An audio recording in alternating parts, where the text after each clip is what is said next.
Allahu Allahu Allahu Allah. Haji adalah ibadah yang sangat mulia. Dan haji ini awal disyariatkan adalah di zaman Ibrahim dan Ismail alaihissalam. Dan banyak kejadian dari rumah tangga, kejadian keluarga Nabi Ibrahim alaihissalam ini yang dijadikan sebagai bagian daripada haji. Seperti kasus Hajar alaihissalam, istri Nabi Ibrahim alaihissalam. Kita tahu Nabi Ibrahim punya dua orang istri, Sarah dan Hajar. Sarah menikah dengan Ibrahim alaihissalam sampai umur 60 tahun tidak punya anak. Tapi Sarah ini tentu yang teman-teman ikuti di materi sirah saya sudah tahu, tapi yang belum ikut saya sampaikan. Sarah ini menikah dengan Nabi Ibrahim alaihissalam dan Sarah memiliki kecantikan yang luar biasa secara fisik, begitu pula dengan akhlaknya. Sesuai dengan Ibrahim alaihissalam juga yang sempurna, karena Ibrahim alaihissalam sangat menyerupai Nabi SAW secara fisik. Dan Nabi sudah pernah saya gambarkan bagaimana gagahnya beliau secara fisik dan juga akhlak yang sempurna. Ringkas cerita, suatu hari pernah Ibrahim alaihissalam membawa Sarah ke Mesir. Dan di Mesir waktu itu ada raja zalim, suka ngambil istrinya orang.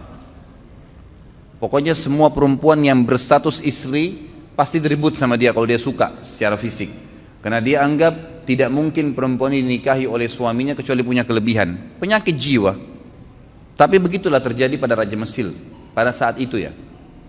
Masuklah Ibrahim alaihissalam dengan istrinya Sarah ke Mesir, dan Ibrahim sudah berkata kepada Sarah, kalau kita masuk di Mesir nanti dan ada pengawal-pengawal raja zalim ini yang akan menangkap kamu, kalau kamu ditanya siapa saya, katakan saya saudaramu. Dan kalau saya ditanya, saya juga akan mengatakan kau saudariku. Maksudnya seiman ya. Bukan berarti saudara sebenarnya, tapi suami istri. Maka sampailah mereka di Mesir, sepakat dengan poin itu. Ternyata prajurit-prajurit Mesir, Raja Mesir ini ada memang khusus untuk mencari wanita-wanita yang jadi incaran si Raja Zalimin. Ketemu dengan Sarah, begitu melihat kecantikan Sarah sudah tidak berpengaruh lagi, dikatakan ini saudara saya, tidak percaya, pokoknya tetap kamu akan dibawa. Ringkas cerita, dibawalah Sarah kepada Raja Mesir. Begitu masuk depan Raja Mesir di istananya dengan lihat kecantikan yang luar biasa, tidak bisa sabar, dia ingin menjamah Sarah. Waktu dia ingin menjamah Sarah, tiba-tiba tangannya stroke, karena Sarah berdoa kepada Allah Azza wa Jalla agar dihilangkan dari keburukannya raja ini. Dia kaget, dia bilang, apa yang kamu lakukan? Kenapa tangan saya tiba-tiba begini? Kata Sarah, saya minta kepada Tuhan saya untuk menghukummu, karena kau ingin menjamahku dan kau bukan suamiku. Maka dia pun berkata, berdoalah sama Tuhanmu agar stroke saya, penyakit saya ini hilang dan saya tidak akan ganggu kamu. Sarah pun berdoa kepada Allah, sembuh. Raja ini ternyata masih bandel, tetap aja dia ingin menjamah Sarah. Waktu dia ingin menjamah yang kedua, stroke lagi. Lalu dia bilang lagi, apa yang kau lakukan? Kata Sarah, saya berdoa kepada Allah Tuhan saya untuk memberikan kamu hukuman karena kau ingin menjamah saya dan kau bukan suami saya. Kata si raja, baiklah, berdoa sama Allah, sama Tuhanmu itu agar saya disembuhkan dan saya tidak akan ganggu kamu. Sarah berdoa, sembuh yang kedua kali. Ternyata raja ini masih saja berusaha menjamah Sarah yang ketiga kali. Waktu dia ingin jamah yang ketiga kali, Sarah berdoa, seluruh tubuhnya nggak bisa bergerak, yang bisa bergerak cuma mulutnya. Semua tangannya, kakinya, badannya tidak bisa bergerak. Maka dia pun berkata, saya jadikan saksi seluruh yang ada di istana saya ini ya, bahwasanya saya tidak akan menjamah kamu. Mintalah kepada Tuhanmu agar saya disembuhkan. Maka Sarah pun berdoa dan akhirnya disembuhkan. Dan raja ini berkata, keluarkan wanita ini dari istanaku, yang kalian datangkan bukan manusia tapi jin. Kisahnya begitu. Si Raja Mesir ini ternyata karena takut, ikhwan dan akhwat sekalian, khawatir jangan sampai Sarah ini berdoa lagi kepada Allah dan dia stroke lagi, maka dia menghadiahkan, ada dua perselisihan pendapat ahli sejarah, dihadiahkan budak wanitanya, yang satu lagi pendapat mengatakan anaknya dia sendiri yang perempuan dihadiahkan, yang bernama Hajar. Hajar ini dihadiahkan oleh Raja Mesir kepada Sarah, supaya Sarah nggak berdoa lagi sama Allah, bisa stroke dia. Ringkas cerita, dibawalah Hajar ini pulang ke Palestina waktu itu dan bekerja membantu Sarah. Sarah dan Hajar selisih umurnya setengah. Waktu itu umur Sarah kurang lebih 30 tahun, umurnya Hajar 15 tahun. Berjalan dalam rumah tangga Ibrahim dan Sarah, alaihimussalam semuanya, sampai umur Sarah 60 tahun, tidak punya anak. Berarti umurnya Hajar pada saat itu berapa? 30 tahun. Masya Allah, kalau hitung umur perempuan cepat ini. Jangan tersinggung Pak Yoyo, enggak apa-apa. 30 tahun umurnya Hajar. Karena Ibrahim alaihissalam pengen punya keturunan, maka Sarah dengan niat baiknya menghadiahkan kepada Ibrahim alaihissalam budaknya Hajar, lalu Hajar dibebaskan oleh Ibrahim alaihissalam dari keterbudakan, lalu kemudian dinikahi. Setahun kemudian Hajar hamil dan setelah menikah, setahun kemudian melahirkan anak laki-laki yang bernama siapa? Ismail alaihissalam. Fitrah perempuan, Sarah merasa sedih. Kenapa dia tidak bisa memberikan anak kepada Ibrahim? Dia pun berdoa kepada Allah Azza wa Jal agar diberikan karunia. Ternyata dengan umur 62 tahun, masuk 62 tahun hamil, dan akhirnya melahirkan juga namanya Ishak. Ishak dan Ismail adalah anak Ibrahim alaihissalam. Makanya Ibrahim diberikan julukan Abul Anbiya, ayahnya para nabi, karena dua anaknya menjadi nabi dua-duanya. Baik, Ibrahim alaihissalam setelah memiliki anak Ismail dan sebelum lahirnya Ishak, jadi Ismail ini masih masa menyusui, masih di bawah 1 tahun umurnya, datang perintah Allah Azza wa Jal memerintahkan Ibrahim alaihissalam untuk membawa istrinya Hajar ke Mekah. Mekah waktu itu ikhwah-ikhwah sekalian adalah sebuah lembah yang tidak ada kehidupan sama sekali. Kata Allah Azza wa Jal tentang melalui lisannya Ibrahim alaihissalam, dia mengatakan, ya Allah, saya meninggalkan keluarga saya dengan kalimat Al-Quran, biwadin gairi dhi dhar'in inda baitikal muharram rabbana liyuqimus shalah, al-ayah. Ya Allah, aku tinggalkan keluargaku di sebuah lembah yang tidak ada dhi dhar'. Dhi ini dalam bahasa Arab sama dengan dhu, digunakan kalau sesuatu yang melampaui batas, gitu kan. Jadi dikatakan dhi dhar' artinya tidak ada tumbuhan, jangankan tumbuhan hijau, tumbuhan mati nggak ada. Gersang, nggak ada kehidupan, nggak ada binatang, nggak ada pohon, nggak ada manusia, nggak ada kehidupan, lembah kosong. Tetapi kata Nabi Ibrahim alaihissalam, ya, di situ dikatakan inda baitikal muharram, tapi itu di lokasi rumahmu yang mulia. Pertanyaan kecil, apakah di zaman Ibrahim alaihissalam Ka'bah sudah ada atau baru nanti dibangun oleh Ibrahim? Jawabannya sudah ada. Jadi Ka'bah itu dibangun pertama kali oleh siapa? Adam alaihissalam. Tidak usah takut salah, nggak apa-apa. Saya nggak bawa rotan. Adam alaihissalam dengan anaknya Syith. Dua orang ini membangun Ka'bah. Kemudian pada saat terjadi banjir besar, kiamat kecil di zaman Nuh alaihissalam, termasuk Ka'bah hancur pada saat itu. Tinggal pondasinya. Pondasi Ka'bah ini disebutkan dalam Al-Quran namanya Bakkah. Bibakkah dalam ayat Al-Quran dikatakan. Bakkah itu adalah pondasinya Ka'bah.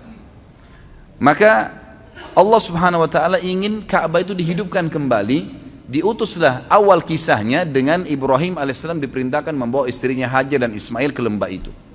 Pada saat tiba di sana, Ibrahim alaihissalam tidak bicara apa-apa. Tiba di lembah tersebut, gersang, lalu dia bilang sama Hajar, turunlah wahai istriku, bawa Ismail bersamamu dan saya akan tinggalkan kamu di lembah ini. Hajar bingung, nggak ada instruksi, nggak ada informasi, nggak ada bekal yang cukup. Cuma begitu saja. Ibrahim alaihissalam tiba-tiba balikkan kuda untanya menuju ke arah Palestina, mau pulang. Diikuti oleh Hajar. Wahai Ibrahim, apakah engkau meninggalkan kami di sebuah lembah? Tidak ada manusia, nggak ada pohon, nggak ada hewan, nggak ada kehidupan. Panas, gersang begini. Bekal air cuma satu kendi air. Ibrahim alaihissalam cuma bisa netesin air mata, tetap jalan. Diikuti lagi. Ya Ibrahim, apakah kau tinggalkan kami di lembah, tidak ada kehidupan, nggak ada manusia, nggak ada batu, nggak ada air, nggak ada pohon, nggak ada hewan. Ibrahim alaihissalam tetap jalan menangis. Yang ketiga kali Hajar bilang lagi, wahai Ibrahim, apakah kau tega membiarkan kami begini dan seterusnya. Tetap saja Ibrahim alaihissalam jalan. Maka Hajar akhirnya Allah SWT berikan ilham dalam hatinya dan bertanya begini, Allahu amaraka bihada, apakah Allah yang perintahkan kamu seperti ini? Maka Ibrahim alaihissalam tidak nyaut apa-apa, cuma nganggungin kepala. Iya, artinya ini memang diperintahkan oleh Allah. Maka jawaban Hajar dengan sangat jelas. Dan perhatikan ya, seseorang kalau sudah datang perintah Allah Azza wa Jalla dan dia terima, perhatikan nanti apa efeknya, apa yang Allah kasih pada saat datang sebuah ilmu, dalil, wahyu, Al-Quran dan Sunnah lalu dia amalkan. Perhatikan apa yang Allah kasih nanti dari banyak sekali pahala yang dia akan panen. Maka dia mengatakan, idzan la yudayyi'ana. Kalau begitu tidak mungkin Allah itu membiarkan kami mati. Udah pergi aja Ibrahim, nggak apa-apa. Ibrahim alaihissalam pun pulang ke Palestina. Di tengah jalan dia berdoa, Rabbi inni askantu min dzurriyyati biwadin ghairi dzin inda baitikal muharram rabbana liyuqimus shalah faj'al afidatan minan nasi tahwi ilaihim. Jadi dikatakan di sini, ya Allah, aku telah meninggalkan keluargaku di sebuah lembah, tidak ada kehidupan, tidak ada pohon, tidak ada air, tidak ada manusia, tidak ada hewan. Tapi di tempat rumahmu yang mulia Allah, agar dia mendirikan sholat sebagai kamu, sebagaimana engkau telah perintahkan ya Allah. Gitu kan? Maka tolong utuslah kepada mereka orang-orang yang bisa tinggal mendampingi mereka. Karena perintah Allah kepada Ibrahim alaihissalam, tinggalkan istrimu di sana Hajar sama Ismail, pulang ke Palestina. Nggak ada tugasmu tinggal di Mekah. Maka dia berdoa seperti itu. Kita kembali ke Hajar alaihissalam. Hajar waktu itu merasa prihatin setelah Ibrahim alaihissalam sudah tidak kelihatan lagi di jauh padang pasir sana. Teriknya matahari di siang hari luar biasa panas. Air yang diminum tinggal sedikit. Ismail juga butuh minuman. Hajar merasa sebelum malam tiba kesempatan coba cari sesuatu di situ. Ada kehidupan, ada pohon, ada manusia kah, ada kemah kah, manusia hidup di mana kelihatan. Yang paling dekat dengan Hajar waktu itu ada dua bukit namanya Safa dan Marwa. Maka dia pun alaihissalam Hajar naik ke atas bukit Safa. Kita tahu kalau panas matahari yang sangat terik, ada fata morgana, ada kesannya kayak kelihatan air, padahal sebenarnya tidak, karena pantulan dari cahaya matahari. Dia naik di Safa, dia lihat ke Gunung Marwah, ada air di sana. Maka yang terjadi, Hajar alaihissalam turun dari Safa, di tengah-tengah lembah dia berlari, persiapan untuk naik ke Gunung Marwah. Naik di Marwah, dia lihat kiri kanan gak ada air. Dia lihat ke arah Safa, ada air di sana. Diulangin lagi sama dia. Turun dari Marwah, di tengah-tengah lembah lari lagi, kemudian naik di Safa. Terjadi sama. Sampai 7 kali dia bolak-balik. Dari Safa ke Marwah, Marwah ke Safa, terus begitu sampai 7 kali. Terakhir di Marwah, dia lihat, oh berarti tidak ada ini, gak ada air. Lalu dia kembali ke anaknya Ismail. Waktu dia kembali ke Ismail alaihissalam, dia kaget. Ternyata di bawah kakinya Ismail ada mata air. Ada khilaf di antara ulama tentang dari mana mata air itu. Ada yang mengatakan dari pijakan kaki untanya Ibrahim alaihissalam, tapi riwayat ini lemah. Ada yang mengatakan memang dari sentakan kaki Ismail waktu lagi menangis, itu juga lemah. Tapi ahli sejarah ada yang pakai. Yang paling kuat adalah Allah SWT mengirim Jibril dan mengepakkan sayapnya, lalu keluarlah mata air tersebut. Pada saat Hajar tiba, lihat air, bayangkan kalau kita di posisi ibu kita ini, panas, gerah, ketakutan, gak ada keluarga, takut mati, gak ada air. Lalu lihat mata air, apa yang terjadi kira-kira?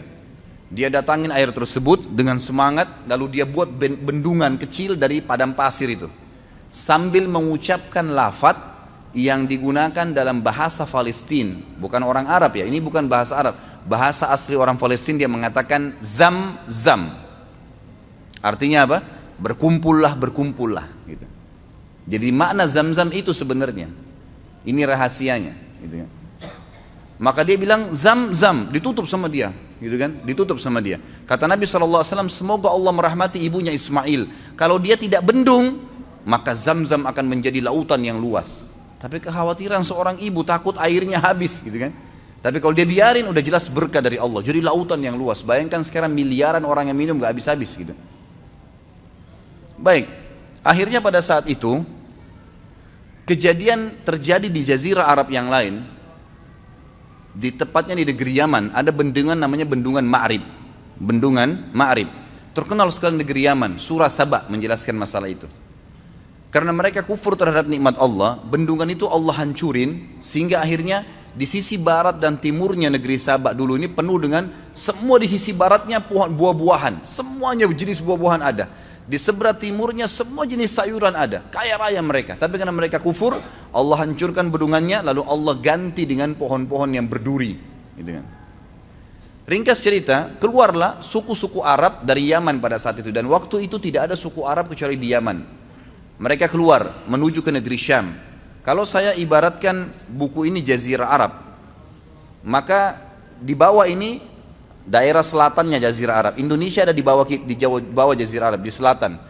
Di atas ini utaranya Jazirah Arab. Di utara Jazirah Arab itu ada negeri Syam, Palestina, Syria, Lebanon, dan Yordania. Di atasnya lagi ada Turki. Di atasnya lagi ada Eropa sampai ke Amerika sana. Di sisi baratnya itu ada Rusia, ada Irak, ada Iran, Afghanistan, dan seterusnya. Sisi timurnya ada Mesir, Afrika, dan seterusnya. Selatannya ada Yaman dan Asia Tenggara. Nah, Yaman ini kebetulan ada di Jazirah Arab bagian selatan, di bawah. Jadi mereka mau menuju ke negeri Syam. Di tengah-tengah jalan itu ada kota Mekah di tengah-tengahnya, tengah-tengah Jazirah Arab. Mereka lewatinlah Jazirah Arab itu menuju ke negeri Syam, karena negeri Syam ini subur. Mereka mau pindah ke sana gitu. Ternyata lewat di dekat lembah Mekah, mereka temukan di atas lembah Mekah itu ada banyak burung berputar-putar, gitu kan. Nah ini kalau insya Allah enggak, kalau antum kesesat di padang pasir, kehabisan air, tanda-tanda ada air situ kalau ada burung yang buat lingkaran. Itu umumnya disebutkan dalam buku-buku sejarah. Mereka bingung, setahu kami di lembah ini enggak pernah ada air, kok bisa ada burung lagi berputar-putar. Mereka mampir, utus 2 orang, coba lihat di sana ada apa. Mereka kaget, mereka temukan Hajar dengan anaknya Ismail alaihissalam duduk di sebelah mata air Zam-Zam. Maka mereka pun punya adab dan akhlak. Mereka mengatakan, kami ingin tinggal di sini, suku kami suku besar. Tidak disebutkan jumlah mereka, tapi yang jelas ratusan orang pada saat itu. Satu suku semuanya pindah dari Yaman ke negeri Syam. Dan ini hasil dari doa Nabi Ibrahim alaihissalam yang berdua minta diutus kepada Hajar dan Ismail orang yang bisa hidup bersama mereka. Diutuslah suku ini, dan suku ini bernama suku Jurhum. Suku Jurhum. Keluarlah suku Jurhum ini terus masuk, kemudian pamit dengan Hajar, wahai ibu, kami ini adalah satu suku yang besar dan kami keluar dari negeri Yaman, tapi kami nggak punya tempat tinggal. Bisa nggak kami tinggal di sini? Nanti kami bentuk komunitas, kami punya peternakan, kami juga ahli perkebunan, karena mereka memang ahli perkebunan di Yaman, gitu kan. Kami akan buat dan kami akan bayar upeti. Yang penting kami bisa hidup dekat mata air ini. Kata Hajar, baiklah. Maka spontan pada saat itu terbentuk komunitas kota Mekah. Ada mata air, kemudian ada penduduk yang tiba-tiba langsung dengan suku yang besar. Mereka membangun rumah, mereka sudah bawa peternakan, unta, sapi, kambing dibawa dari kampungnya Yaman. Terus mereka juga sudah mahir bercocok tanam. Mereka mulai menanami wilayah Mekah itu. Ringkas cerita, menjadi rapilah Mekah itu, mulai ada penghuni. Pada saat itu Ismail alaihissalam tumbuh besar di tengah-tengah suku Jurhum. Perlu Bapak Ibu tahu, istilah Arab sendiri, Arab itu ada 2 macam. Ada namanya Arab asli, ada Arab musta'ribah. Arab asli ini adalah turunan orang Arab yang asli. Dan Arab musta'ribah adalah orang Arab, orang yang bukan Arab terarabkan karena pernikahan atau menggunakan bahasanya. Seperti kasus sekarang Mesir. Mesir itu suku Kipti. Bukan orang Arab mereka. Irak, bukan orang Arab. Negeri Syam, Yordania, Palestina, itu bukan orang Arab mereka. Sudan, Jazair, Tunis, Maroko, Afrika Utara, semua itu bukan orang-orang Arab mereka, suku barbar. Tapi mereka dikatakan negara Arab. Kenapa? Karena menjadikan bahasa Arab sebagai bahasa negaranya. Dan pada saat ekspansi Islam di zaman Umar bin Khattab, zaman Uthman bin Affan, mereka menikah dengan orang-orang Arab, dari tabi'in, dari sahabat yang bergabung sama mereka, maka dikatakanlah mereka orang-orang Arab.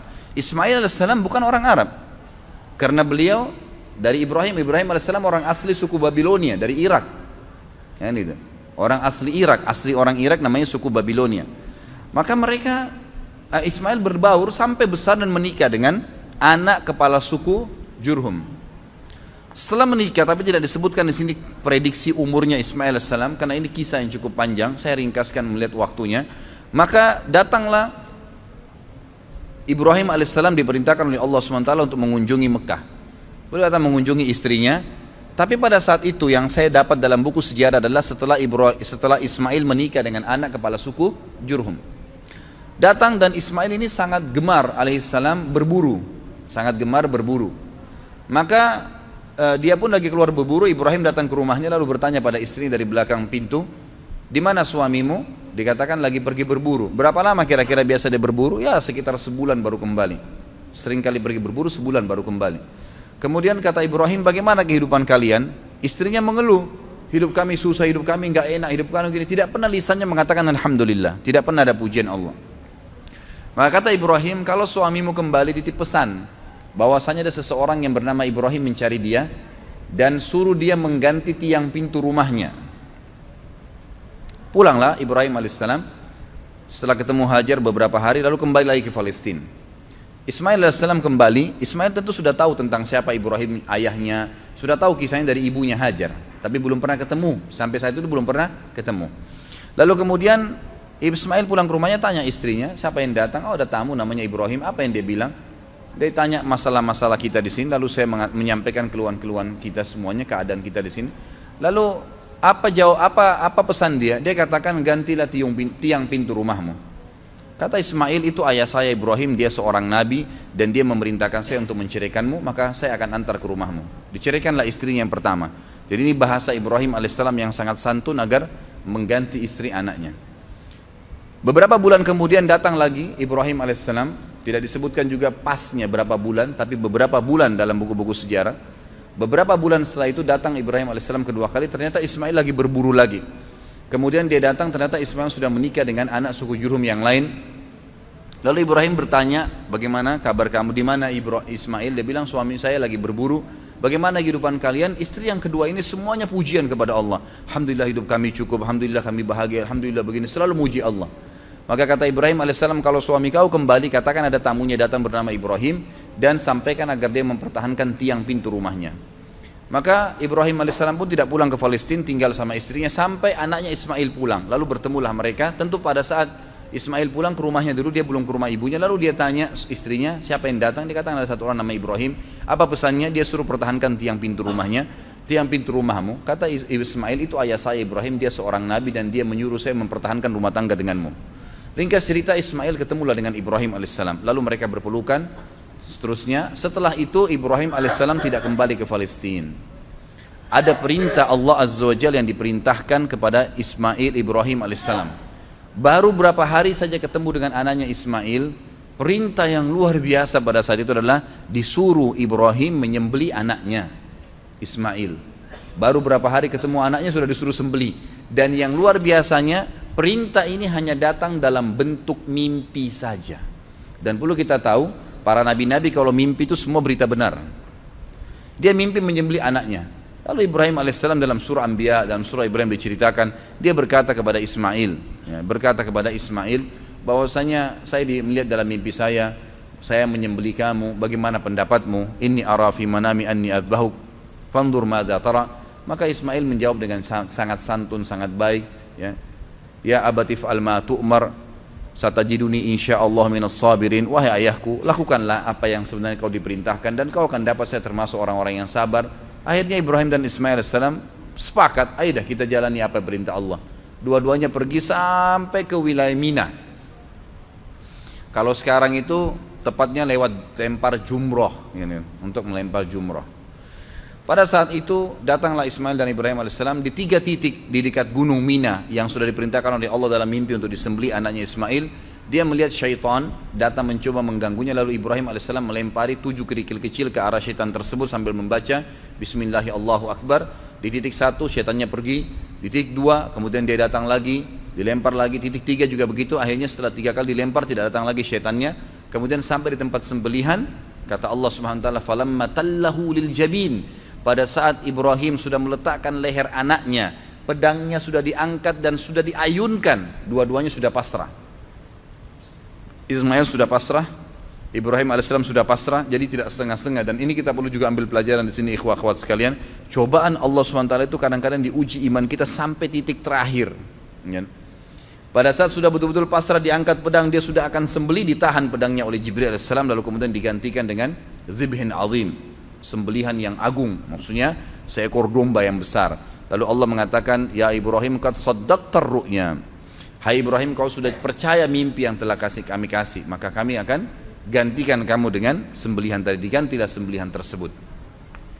Lalu kemudian Ibrahim dan Ismail AS diperintahkan oleh Allah setelah itu membangun Ka'bah. Maka Ibrahim dan Ismail pun membangun Ka'bah di pondasi yang sudah ada dibangun oleh Adam dan Syith alaihimussalam semuanya. Dibangunlah pondasi tersebut.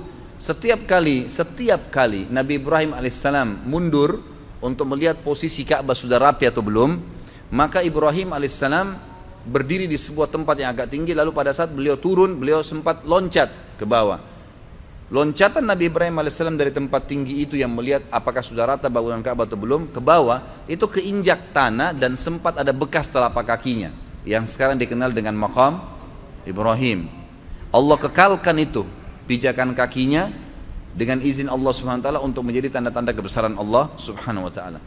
Kemudian pada saat selesai bangun Ka'bah, kata Ibrahim alaihissalam kepada Ismail alaihissalam, coba carikan saya batu yang kuat agar bisa bangunan ini kuat pondasinya, karena memang posisinya berdiri. Karena memang bangunan ini tadinya didirikan dari tanah liat yang dibasahkan lalu dikeringkan lalu kemudian disusun, jadi mudah runtuh, gitu kan. Maka Ismail pun alaihissalam keliling di sekitar padang pasir situ mencari. Tak lama kemudian dia datang Hajar Aswad. Hajar Aswad ini tadinya warna putih terang, tapi karena dosanya anak Adam jadi menjadi hitam. Diturunkanlah, kemudian Nabi Ismail AS membawa dengan bentuk warna hitam. Kata Ibrahim, dari mana kau dapatkan? Dia bilang, dari Allah turunkan kepada saya. Lalu dinaikkanlah batu tersebut, ditaruh di posisi sekarang Hajar Aswad. Setelah selesai tempat tersebut, sudah ada air Zam-Zam tadi, sudah ada tempat Hajar mencari Safa dan Marwa air, sudah ada sembelihan tadi yang tidak jadi, Ka'bah sudah terbangun, sudah ada Hajar Aswad. Allah Subhanahu wa taala menyempurnakan, berkata kepada Ibrahim melalui Jibril alaihissalam, perintahkan wahai Ibrahim seluruh manusia di muka bumi agar haji. Dalam riwayat sahih kata Ibrahim alaihissalam, "Wa ma yablughu sauti?" Sampai di mana suaraku ya Allah? Nggak bisa, suaraku nggak mampu nyampein ke seluruh pelosok muka bumi ini. Kata malaikat Jibril, ma'alaika illal balagh, tugasmu hanya menyampaikan. Maka Ibrahim alaihissalam pun mencari gunung tertinggi di Mekah pada saat itu. Sebagian ahli sejarah mengatakan di Jabal Rahmah yang ada di Arafah. Tapi ini riwayat, sebuah asar, tidak disebutkan tentang kesahihannya. Ringkas cerita, Ibrahim alaihissalam, ada yang beriwayat mengatakan naik di atas Ka'bah lalu berteriak, mengatakan, wahai sekalian orang-orang yang beriman, berhajilah. Dalam riwayat ini dikatakan suara Ibrahim alaihissalam dibawa oleh angin ke seluruh pelosok muka bumi, dan semua orang beriman dengar dan kemudian mereka datang. Bahkan Allah SWT menceritakan datang orang-orang tersebut sampai dhamir. Pakai dhamir itu artinya unta-unta yang kurus karena jauhnya mereka jalan, gitu kan. Diutus, datanglah mereka dalam ibadah haji. Lalu rangkaian semua tadi yang dilakukan Ibrahim alaihissalam dengan keluarganya menjadi rangkaian ibadah haji.